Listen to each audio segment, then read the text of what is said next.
Το βιβλίο του Δευτερονομίου είναι το 5ο βιβλίο της Παλαιάς Διαθήκης και ολοκληρώνει την πορεία που ξεκίνησε από τη Γένεση.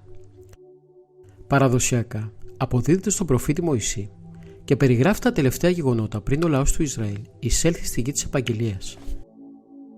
Το όνομα Δευτερονόμιο σημαίνει δεύτερος νόμος.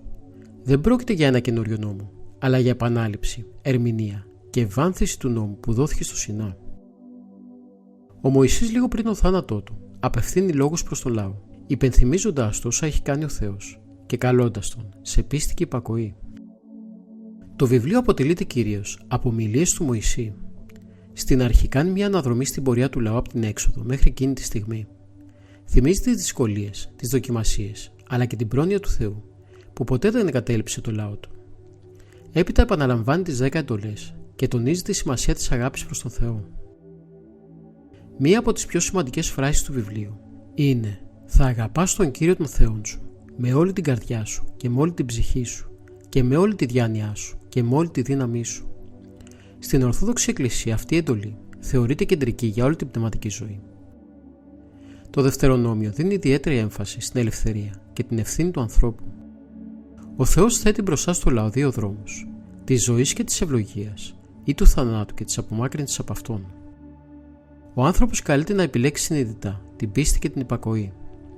Παράλληλα, ο Μωυσής δίνει πρακτικές οδηγίες για τη ζωή του λαού στη γη της Επαγγελίας. Αυτές αφορούν τη δικαιοσύνη, τη λατρεία, τη συμπεριφορά προς τους φτωχούς και τους αδύναμους και τη διατήρηση της πίστης στον αληθινό Θεό. Τονίζει ότι η πίστη δεν είναι μόνο λόγια, αλλά τρόπος ζωής. Ένα σημαντικό στοιχείο του βιβλίου είναι η προειδοποίηση ενάντια στην ειδωλολατρία. Ο Μωυσής γνωρίζει ότι ο λαός θα αντιμετωπίσει πειρασμούς και τον καλεί να παραμείνει πιστός. Υπενθυμίζει ότι η ευημερία δεν πρέπει να οδηγήσει στη λύθη του Θεού. Καθώς το βιβλίο πλησιάζει στο τέλος, ο Μωυσής προετοιμάζει το λαό για το μέλλον. Ορίζει τον Ιησού του Ναβί ως διάδοχό του και τον ενθαρρύνει να οδηγήσει το λαό με πίστη και θάρρος. Η αφήγηση κορυφώνεται με τον αποχαιρετισμό του Μωυσή. Από το όρος Νεβό βλέπει τη γη της Επαγγελίας, αλλά δεν εισέρχεται σε αυτήν. Ο θάνατός του σηματοδοτεί το τέλος μιας εποχής, αλλά και την αρχή μιας νέας για το λαό του Θεού. Στην Ορθόδοξη παράδοση το Δευτερονόμιο δεν είναι απλώς επανάληψη νόμων, είναι ένα κάλεσμα καρδιάς. Ο Θεός ζητά από τον άνθρωπο όχι μόνο υπακοή, αλλά αγάπη, πίστη και προσωπική σχέση μαζί του. Το βιβλίο αυτό τονίζει ότι η πορεία προς τη σωτηρία δεν εξαρτάται μόνο από εξωτερικές πράξεις, αλλά από την εσωτερική στάση του ανθρώπου. Η υπακοή στο Θεό συνδέεται με την αγάπη και η αγάπη εκφράζεται μέσα από τη ζωή.